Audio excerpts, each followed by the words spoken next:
Welcome to Data Structures and Algorithms in Python. I want to show you the real difference in this course. It's the animations, and they are used for every data structure and every algorithm throughout the course. I worked on these animations for over a year. I want to walk you through an example to show you the difference that the animations make. I'm going to bring up a linked list, and we're going to append an item to the end. When you append an item to the end of the linked list, the last node needs to point to the new node, as well as tail. That is, if the list is not empty. If the linked list is empty, then we need to have head and tail point to the new node. So I want you to notice how quickly we can go through the two scenarios that we have. Not only were we able to go through this in a matter of a few seconds, but also you have complete understanding. So now let's start coding this. We'll say append, we'll pass it a value, and then we'll use that value to create a node like this. Now let's code for this situation when we have an empty linked list. We want to have head and tail point to this new node. In order to do this, we have to test to see if the linked list is empty. So we'll say if head is none, then we'll have head and tail be set equal to the new node like this. Notice how easy it is to understand what each line of code does when you have the animation to go with it. So now let's put this in with the rest of our code, and let's build out our situation where we do have items in the linked list. We'll say else, and now let's build out this else statement. We'll say tail.next equals new node. And if you don't know what this means, watch the animation. That is tail.next equals new node. Then we'll say tail equals new node. That moves that over and adds that into our list. So let's put this in with the rest of our code. The only thing left to do is to increase the length by 1. So notice we created this entire method, and you didn't have to watch me type it. One of the biggest time wasters in coding courses is when you have to watch the instructor type out all the code. So once we create the code like this, we'll also flip over and look at this in VS Code. So there's the code that we created there. We will look at what the code did, but the difference being you don't have to watch me type all this code. So you can see how this would make the learning so much faster. But also with the animations, it makes it easy to understand the concepts. And this is critical when you're getting ready for a technical interview. If you're still not convinced, I've made several preview videos available that are straight from the course. And if that's not enough, there's also a 30-day, 100% money-back guarantee. So what are you waiting for? Let's get started, and I'll see you in the course.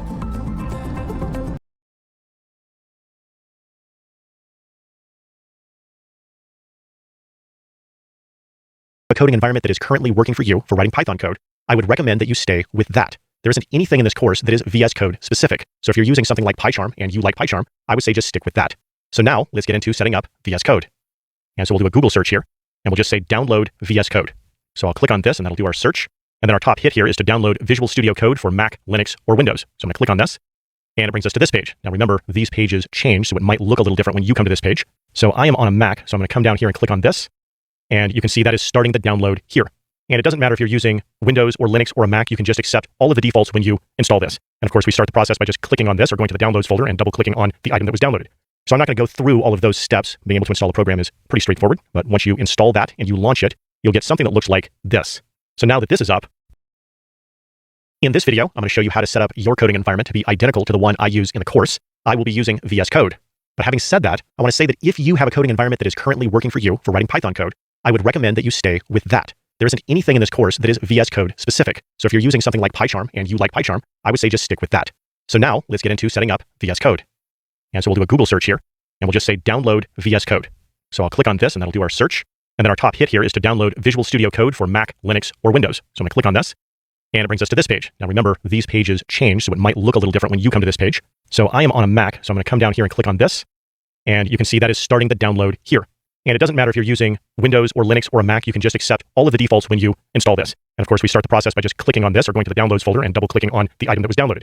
So I'm not going to go through all of those steps. Being able to install a program is pretty straightforward, but once you install that and you launch it, you'll get something that looks like this. So now that this is up, we need to install Python into VS Code. So we do that by going to this button here. I'll click on this, and the side pane changes, and this is what we use to download extensions. So you can see up here it says popular, and the very first item here is Python, and this is probably going to be the case for you as well. If it isn't, or it's not on this list, you can come up to this search box up here where it says search extensions in Marketplace and just do a search for Python, and this should be the first item that comes up. So then we'll click on this install button right here. I'll come up here and click on this, and that will install Python. So I'm going to come down here to where it says popular. I'm going to collapse this arrow here, and I'm going to do the same for where it says recommended right here. So now we can just look at the items that are installed. So I have these 3 that were installed when we installed Python. So I'm going to come up here to where it says Explorer. That's going to change this side panel to be like this. I'm going to click on Open Folder. You can also do this in the menu, File, Open. This will all be very similar on Windows or Linux. So I can do this either place. I'll just click it here. I have a folder already set up here called Python, and I'll open this. And now this is all of our code for the course. So I'm going to click on this Hello World here, and this just says print Hello World. Simple. I just want to make sure that Python is working correctly. And I'll do that by coming up here and clicking on this play button here. So I'll click on this, and then you can see down here, it's output Hello World. So Python is working correctly. So make sure you do something like this. Make sure that your file ends in a .py for Python, like I have over here for Hello World, and then just write a line of code to print something to the terminal, and then run the code to make sure that this is working. So this is really all you need to do to be ready to move forward with the course. But I'm going to show you a few cosmetic changes that I made to my VS Code environment, and you can either do this or not. This is completely optional. It's just cosmetic and doesn't really make any difference.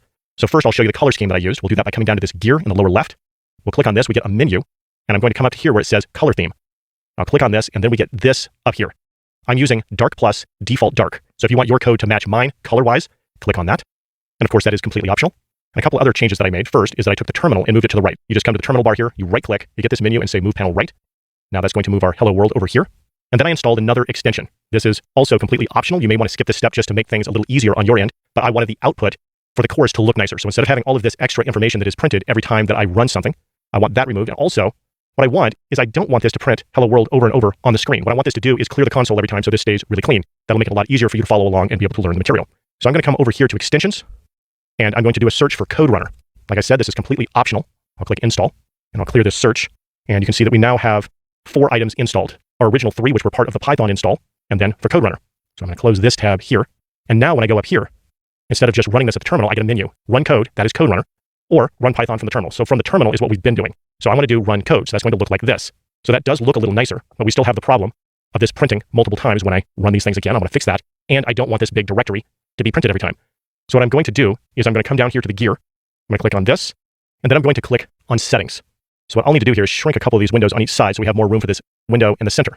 So right here where it says extensions, I'm going to open this up, and I'm going to scroll down to where it says run code.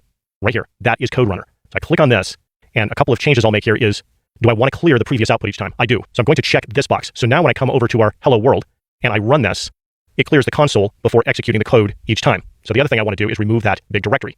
So I'll go back to our settings here, and we'll scroll down a bit. And then I want to uncheck this box where it says Show Execution Message. I'll uncheck this, and what that's going to do, we'll come back over here to the Hello World. When we run this, we don't have any of that directory information. It just says Hello World.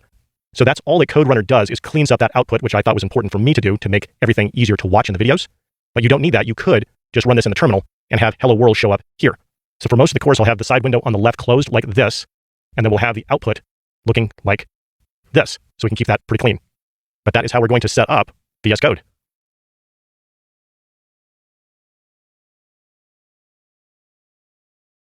So I wanted to start off with a quick overview of what we're trying to accomplish in this course, or what you should be trying to accomplish in any data structures and algorithms course. There are really 2 aspects to it. First, what data structure or what algorithm do you use in a particular situation? So for example, a list is a great solution for certain things, but there'll be other things where a linked list is a better solution. So you have to know when is a list the best solution and when is a linked list the best solution. A binary search tree is better than a list or a linked list at certain things, but a linked list and a list are both better than a binary search tree at other things. A graph can do things that a list or a linked list or a binary search tree can't do. So when you get into an interview and they ask you, for this situation, what would be the best data structure? What would be the best algorithm? What they're really asking you about is Big O. So this is the first thing you need to understand with data structures and algorithms. This will allow you to know which data structure and which algorithm to use for different situations. Because Big O is conceptual, the best way to reinforce your knowledge is with quizzes. So I have a number of quizzes on Big O. So when it comes to how much time you spend applying what you've learned in the course, the quizzes will be about 10% of that time. The other 90% of the time that will be spent applying what you learn is the part where you write code. So the quizzes and the writing of the code is where you apply what you've learned in the course, with most of that time being spent on writing code. So what level should you be able to write your code? So the goal should be that if anyone asked you to write any of the data structures or any of the algorithms in this course, you could sit down and write all of the code without having any reference material in front of you. So in order to get as much as possible out of this course, it's not enough just to watch the videos. You actually have to sit down and write the code. That will be the primary way that you apply what you've learned. So I'm going to suggest this challenge. Commit to writing the code in this course an hour every day for 30 days. Doing this in combination with watching the videos in this course, you'll be surprised at the depth of understanding that you will gain in a relatively short amount of time. 30 days is not a long time. So once again, I challenge you to 1 hour a day of writing the code in this course for 30 days. I hope that you have committed to the 30-day challenge. Now let's get into the course.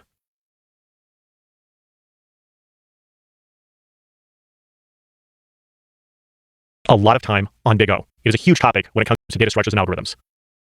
So what is Big O? Big O is a way of comparing 2 sets of code. And let's say code 1 and code 2 accomplish exactly the same thing. How would you compare one against the other? Code 1 might be more readable. That might be better. Code 2 might be more concise. The code might take up fewer lines. And if that's what you're measuring, then you would say that code 2 is better.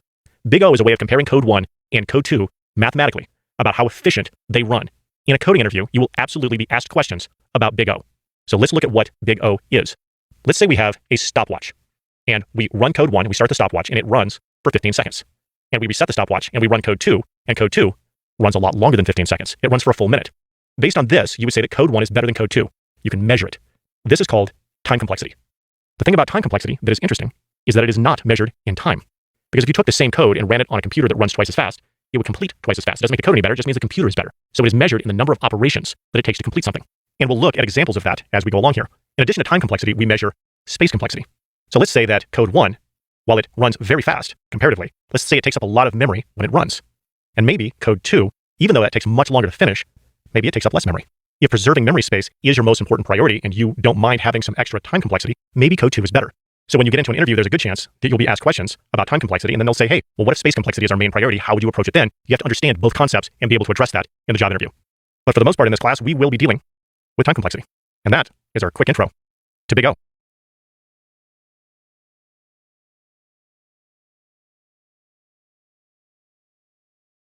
So when you're dealing with time complexity and space complexity, there are 3 Greek letters that you will see, and they are omega.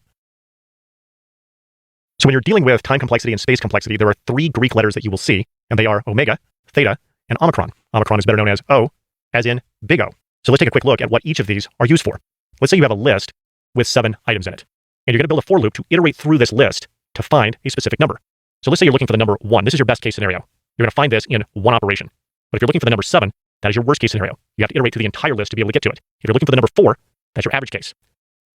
So when someone talks about the best case scenario for running a piece of code, that is omega. The average case is theta, and worst case is omicron, or O. A lot of times you'll hear people say, okay, that's your worst case, big O, but what's your best case or your average case, big O? Well, there is no best case or average case, big O, technically. That is either going to be omega or theta. But technically, when you talk about big O, you are always talking about worst case.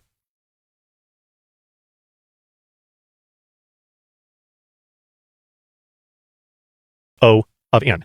We passed it the number n, and then it ran. Now we're going to look at our first big O, and I start with O of n, not because it is the most efficient or least efficient big O, but because I think it's the easiest to explain, easiest one to get your head around. So we're going to explain this with some code. So we're going to create a function that we're going to call print items. We're going to pass it a number n, and we're going to have a for loop that runs n times, and then we're going to print I from the for loop. Pretty simple. So let's flip over to VS Code and have a look at this. Okay, so there is our function, and then we're going to call it here with the number 10. So I'm going to run this, and you can see over here that it printed out 0 through 9. So there were 10 items that were printed to the screen. So let's flip back. So this is an example of something that is O of n. We passed it the number n, and then it ran n times. There were n operations. So whatever n was, that was the number of operations. So that's O of n. Let's take a look at this on a graph. So on this graph, on this bottom axis, that's n. And on the other axis, this is the number of operations. So O of n is always going to be a straight line. It is what is called proportional. So if you hear the word proportional when it comes to big O, that is going to be O of n. So we'll be adding to this graph so we can compare one to another. But for now, that is O of n.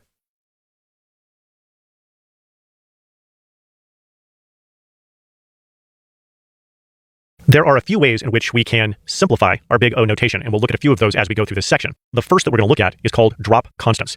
So we're going to start this with this same for loop that we had in the last video that was O of n. But we're going to make a change to this. We're going to add a second for loop right after this. It's identical, except we're going to change it from an I to a j, but is otherwise identical. They are each going to run n times. So let's flip over to VS Code and have a look at this. Okay, so there is our function with 2 for loops, and we're going to run this with the number 10. And you can see our output there. It goes from 0 through 9 here, and another 0 through 9 here. It's just the exact same thing running twice. So we passed this the number 10 here, and it printed out 20 items. So let's flip back over. So this ran n plus n times, or 2n times. Now you might think that we're going to write this as O of 2n, but we can simplify this by dropping the constant. So it doesn't matter if it's O of 2n, 10n, 100n. We drop the constant, and we just write it as O of n. So our first rule for simplifying is drop constants.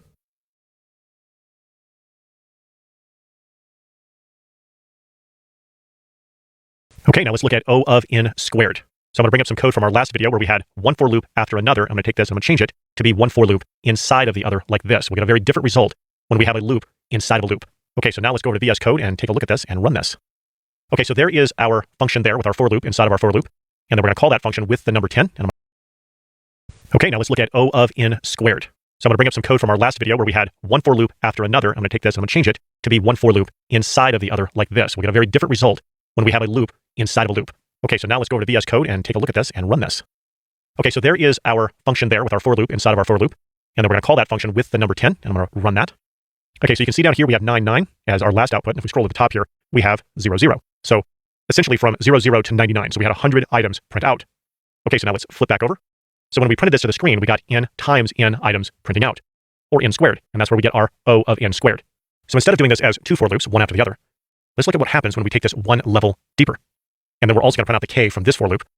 Now we have a for loop within a for loop within a for loop. Let's take a look at this in VS Code. Okay, so there is our updated function there with the 3 for loops. Once again, we're going to call this with the number 10. And I'll run this. This time I'll do it with a right click and say run code. And then you can see here at the very bottom, there is 999. If we scroll all the way up to the top here, it starts at 000. So essentially 0 to 999. So let's flip back over here. This ran n times n times, or n cubed. And you might think that we write this as O of n cubed. But as you may have guessed, we're going to simplify this, and we're going to call this O of n squared. So it doesn't matter if it's O to the 3rd, 4th, 10th. We're going to simplify it as O of n squared. So let's take a look at this on the graph. So you can see that the line for O of n squared is much steeper than O of n. And this means it's a lot less efficient from a time complexity standpoint. And that is O of n squared.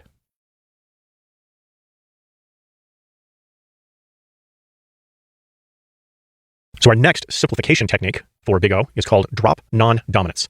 So to explain this, I'm going to start with our nested for loop that we saw in the last video. And I'm going to follow this with another separate loop. So this is not inside of the nested for loops above. This is a completely separate one. So let's go take a look at this in VS Code. Okay, so there is our function there, and we're going to call this with the number 10. So I'm going to say run code. So I'm going to start at the top here. So this started at 0, 0, and went to 99. That's the nested for loop here. Then the other for loop here, this one printed out 0 through 9. Okay, so let's flip back. So these nested for loops ran O of n squared times. This single for loop ran O of n times. And the total number of items that we output was O of n squared plus O of n. So we can write it like this, O of n squared plus n. But the main thing we're concerned about with n is what happens when we start having n be a very large number. Even if we have a not so large number like 100, n squared is going to be 10,000 plus n, that single n that stands alone is only going to be 100. So as a percentage of the total number of operations, it is insignificant. And as the number becomes 1,000 or 1,000,000, that standalone n is a very small portion of the number of operations. So in this equation, n squared is the dominant term, and that standalone n is the non-dominant term. So we just drop the n. We drop non-dominance.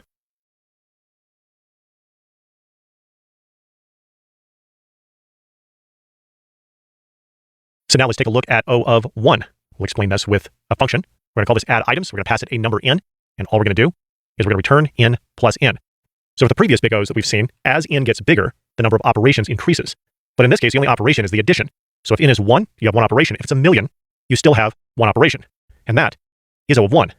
But what if you have two operations? Is that going to become O of 2? Well, as you may have guessed, even in this situation, we're going to call it O of 1. So O of 1 is also called constant time, meaning that as n increases, the number of operations is going to remain constant. So even if we have two additions like we do here, the number of operations will remain constant as n increases. So let's take a look at this on the graph. O of 1 is just that flat purple line across the bottom. It's just going to stay across the bottom because as n increases, we are not increasing the number of operations. It's the most efficient big O. Anytime that you can make anything O of 1, that is optimal as you can make it. Okay, so that is our overview of O of 1.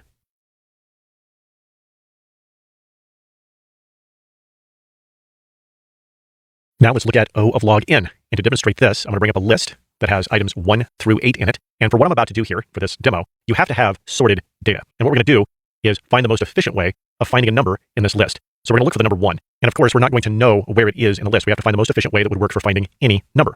So this is what we're going to do. We're going to take the list, we're going to cut it in half and say, is it in the first half or is it in the second half? Well, it's not in the second half, so we can remove that. And now we only have to search through this many numbers. And then we'll do it again. It's not in the second half, and we can remove those. And we do it a third time, and we find the number that we're looking for. So let's bring all of these numbers back and count how many steps we had to find the item that we were looking for. It was 1, 2, 3 steps. So we had 8 items in the list, and it took us 3 steps to find a number. And it just so happens that 2 to the 3rd power is 8.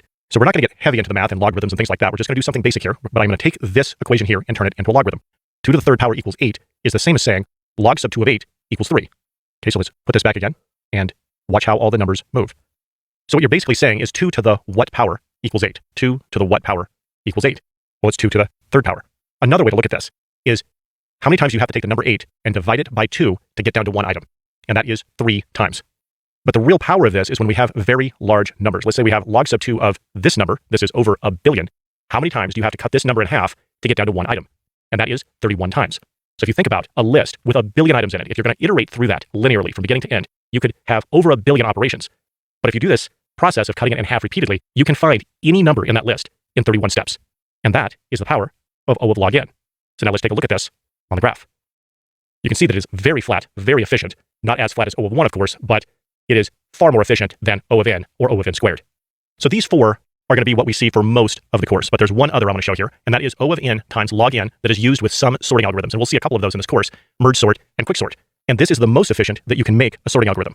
Now, there are some sorting algorithms that can sort just numbers that are more efficient than this, but if you're going to sort various types of data, you're going to sort strings. This is the most efficient that you can make a sorting algorithm. But for the rest of the course, other than those sorting algorithms, these will be the 4 that we see. All right, that is our overview of O of log n.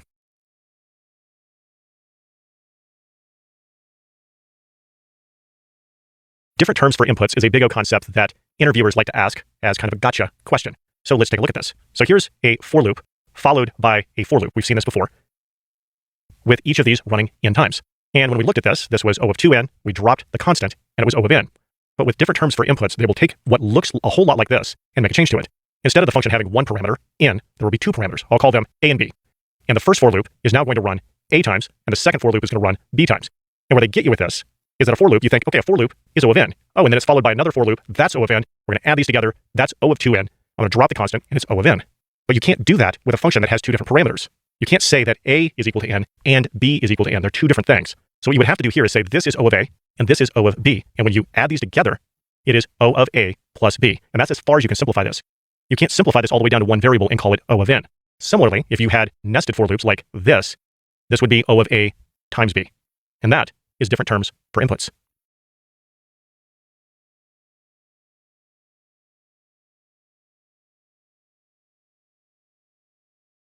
So now let's take a look at the big O of lists. And since this is a built-in data structure, it's very common to compare other data structures like the ones we're going to build against lists. So we're going to start with a list that has 11, 3, 23, 7, just some random numbers, except I'm going to represent them like this. So we have the indexes as well, because that's going to be important in talking about the big O of lists. So let's look at a few things that you can do with a list. I'm going to call this list my list. And if we're going to do an append, we'll append the number 17 on here like this. This is a simple operation. There isn't any re-indexing that has to happen. We don't have to do any re-indexing of any of these items all the way down the list. So this is a simple operation with a list. Now let's take a look at taking that same item and removing it with a pop. Once again, when we remove that, there is no re-indexing all the way down the line. All we have to do is add or remove when we do an append or a pop. So that is O of 1. But if we take my list and say pop at the index of 0, that is that first item there. When we remove this, the problem that we have is that this index is now incorrect. So we need to take that index of 1 and re-index it to a 0, and we do that all the way down the line for the entire list. The same is true if we're going to bring that item back. We're going to say we're going to insert at the index of 0 the value of 11. We're just going to bring that same 1 back. In this case, we have to re-index the 2 like this, and the next one all the way down the line in order to be able to put this one right here. So it doesn't matter if you're removing or if you're adding to a list, it's O of n. And n in this case is the number of items in the list. So as far as big O of list goes, the most important things to remember on this end, adding or removing is O of 1. On this end, removing, because of the re-indexing that has to happen, and bringing it back, adding it onto the list, like that, is O of n. So O of 1 on one end and O of n on the other. So what if we say my list and we insert something in the middle? So this is at the index of 1, and we're going to add this one that says hi. You can see that right here, this index is no longer correct. So we're going to have to re-index that and do that all the way down the list if we add something in the middle. Therefore, it is O of n. Now you might say, hey, that's half n, because if it's somewhere in the middle, you're only going through half the items. Well, there's 2 problems with that logic. First, big O measures worst case, not average case. The second problem is that 1/2 is a constant, and we drop constants. But either way, this is O of n. Same is true if we remove the item at that index. We are going to have to do all of this re-indexing, and that is going to be O of n. So how about if we're going to look for an item, and we're going to look for it by value? We're going to look for the number 7. We're going to start here, and we're going to loop through, iterate through this list until we get to the 7. That is going to be O of n. However, if you're going to look at this by index, and you want the value that's at the index of 3, you can go directly to that place in memory based on that index. That is O of 1. And that is our overview of big O of lists.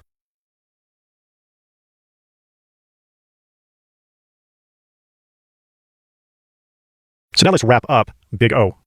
So I'm going to bring up our graph here and say n is 100. Let's look at what each of these 4 are when n is 100. So we start on the bottom there with O of 1, and that's going to equal 1.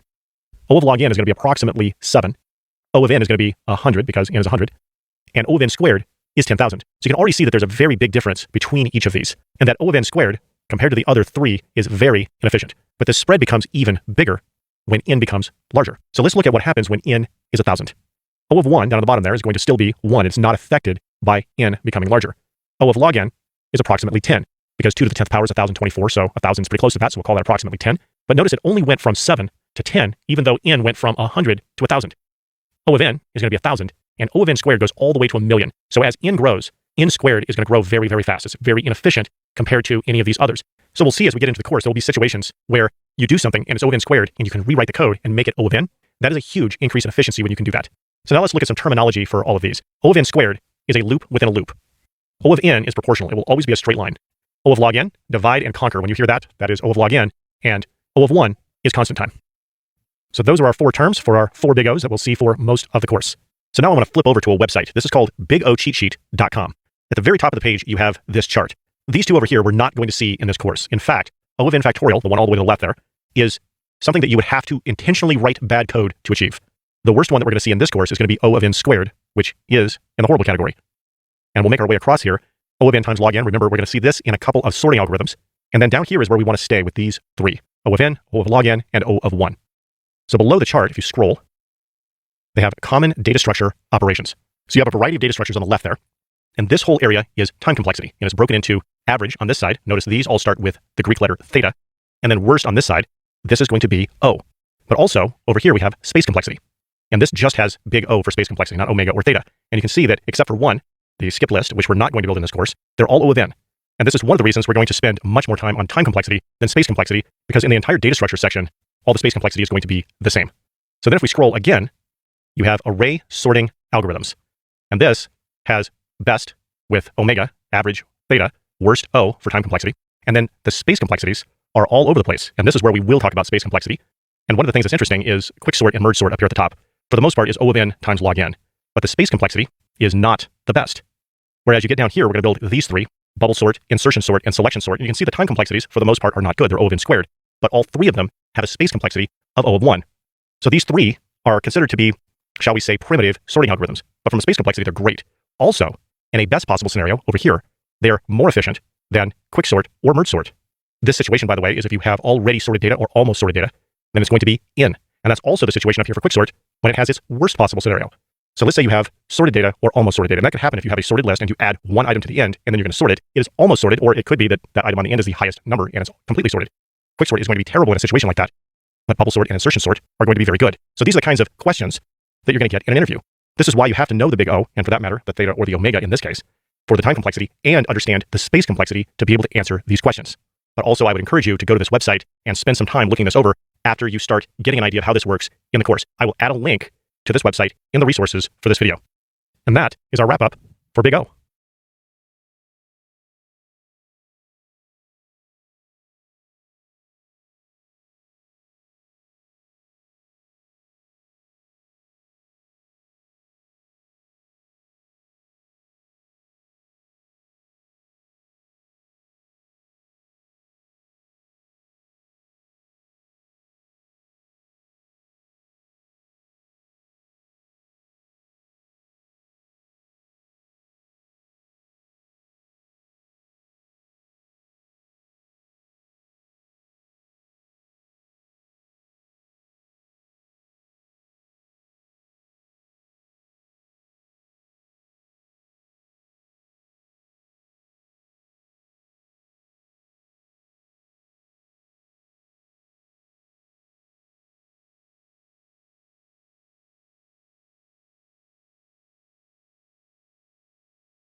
Okay, now let's talk about classes. Classes are an incredibly important topic because every data structure that we're going to create is going to be created using classes. So what is a class? So my favorite analogy of a class is a cookie cutter. And I'm just going to shrink this down like this so we have some more room. But think of the cookie cutter like this. There are built-in cookie cutters, so to speak, in Python where you can create an integer. You can create strings. And when you create a class, you are creating your own data type. So for our simple example here, since we are using the analogy of a cookie cutter, we're going to create a class and we're going to call it cookie. You're going to want Python to do particular things when you create a new cookie. And you do that with what is called a constructor. And it has a particular syntax. It looks like this. So it starts out looking like a function with the def on there, and then it's double underscore, init, or some people say init, but to initialize this, and then another double underscore. And one of the things that is going to be different about a method than a function is the self keyword. If it has self in there, it is a method that is part of a class. And we'll talk a little bit more about that self keyword as we are going through this example. And then there is the parameter color in this case. And what we're going to do with that is color is what this variable is here. So if you pass this the color green, it gets passed to here, and self.color applies to the specific instance of color that we're creating. So we would create a new cookie like this. So we'll say cookie1 equals cookie, and then we'll pass it the color green. So cookie1 is the variable name, just like if you had a variable and you set it equal to an integer or a string. But instead of an integer or a string, we are setting it to be the type cookie, and we're passing it the color green. This gets passed to the constructor, and that creates a green cookie. So now it makes it a little easier to describe this self keyword. This particular instance of cookie, this one here, that is called cookie1 itself is green. And this will make even more sense when we create another cookie. So we'll create another one here. We're going to call this one cookie2, and we're going to say that this one is blue. So cookie2, different variable, it is a different cookie. We're going to pass this one a color blue. Itself is blue, different cookie. So that is our constructor to be able to create new cookies, but in addition to the constructor, we can build other methods to do other things with these cookies. So I'm going to remove these for now. And our first method we're going to call getColor. It has that self keyword in there. And if all it has is self, that means there are no arguments passed to this. It's just going to return the color for the particular cookie that you're calling this on. And then the other method is going to be called setColor. This one you pass it a color, and it will change the color of that particular cookie.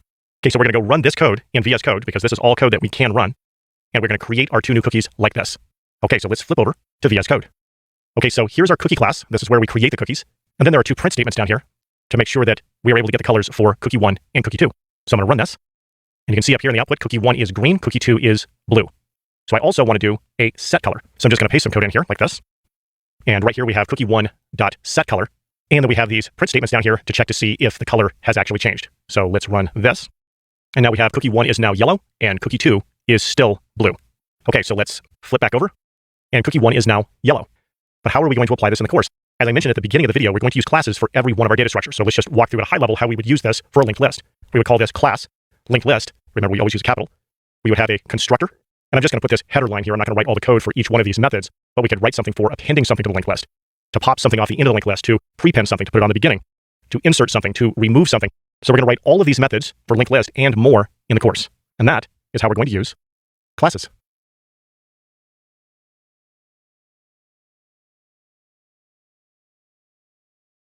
Here that we're really interested in. This is going to give us the address where num1 and num2 are stored.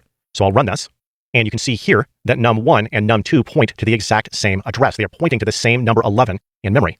So now let's flip back. So now the next question is, what happens if we set num2 to be equal to 22? Does this 22 overwrite the 11? And if this is the case, then num1 and num2 would now be pointing at 22. Or do we create a separate integer somewhere else in memory and have num2 point to that integer? So now to test this out, let's go back to VS Code. So this is the code we just looked at in VS Code, but now I'm going to add a few lines, and I'll paste this in. So this is where we set num2 to be equal to 22, and then with these lines, we'll show what num1 is equal to and num2 is equal to, and then down here, we'll show the addresses that num1 and num2 point to. So I'll run this. So this up here is what we had printed out before, and then this is after num2 has been updated. In other words, after this line of code over here. And you can see that num1 and num2 are now two different values, and that num1 here, after the change, is the same as it was before the change. So now let's flip back. So this diagram here is a representation of how it works. And the reason for that is that integers are what are called immutable, which means they cannot be changed. Once you put a number 11 into a particular place in memory, you cannot change that number 11. Now you can point num1 to a different integer that is stored somewhere else, but you can't actually change the number 11 once you create it. So now let's look at another data type that works in a different way than integers do. I'm going to create a dictionary called dictionary1. I'm going to set it equal to value 11. So this variable is going to point at this dictionary in memory. Now if we create another dictionary that we call dictionary2 and we set this equal to dictionary1, the question is, do we create an additional dictionary that is identical someplace else in memory and have dictionary2 point at it? Or do we have dictionary2 point at the same dictionary in memory? So the answer to that is they are both going to point to the same dictionary. So this is something that is going to be the same as if we are working with an integer. But what if we say dictionary2 value is equal to 22? Do we take that 11 and overwrite it like this? Or do we create a second dictionary and have dictionary2 point at that? So now to test this out, let's flip back to VS Code. So that's where we create dictionary1 with a value of 11 and then set dictionary2 to be equal to dictionary1. And then we'll print out dictionary 1 and 2, and this is where we look at the address where dictionary 1 and dictionary 2 are stored. So I'll run this, and you can see that dictionary 1 and dictionary 2 are both pointing to the same address in memory. So now I'm going to add a few lines of code here, and this is where we change the value in dictionary 2 to be equal to 22. And then we're going to print out the values of both dictionary 1 and dictionary 2 again, and then print out the addresses for both. So I'll run this. So now, after the value is updated, both dictionary 1 and dictionary 2 have value 22. They are the same. This is different than what we had with integers. Also, you can see that dictionary 1 and dictionary 2 are still pointing to the same address, which is identical to what it was before we did the update.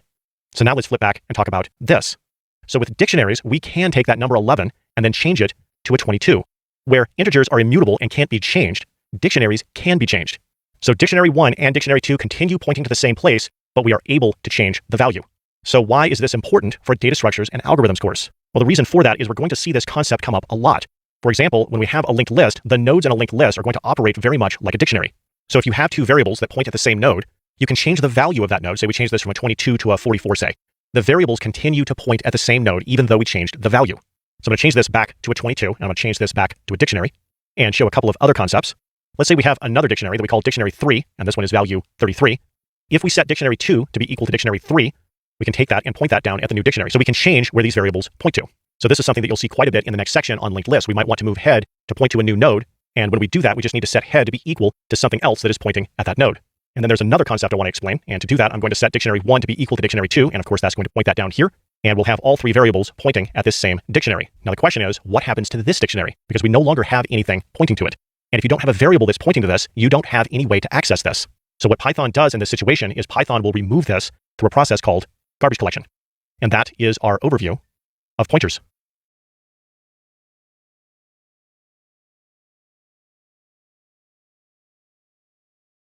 Indexes, and access those indexes O of 1, because we can map each one of these indexes to a specific address in memory. All right, that is our quick overview of linked lists losing any data. That is as opposed to a list, which is going to look something like this. Squares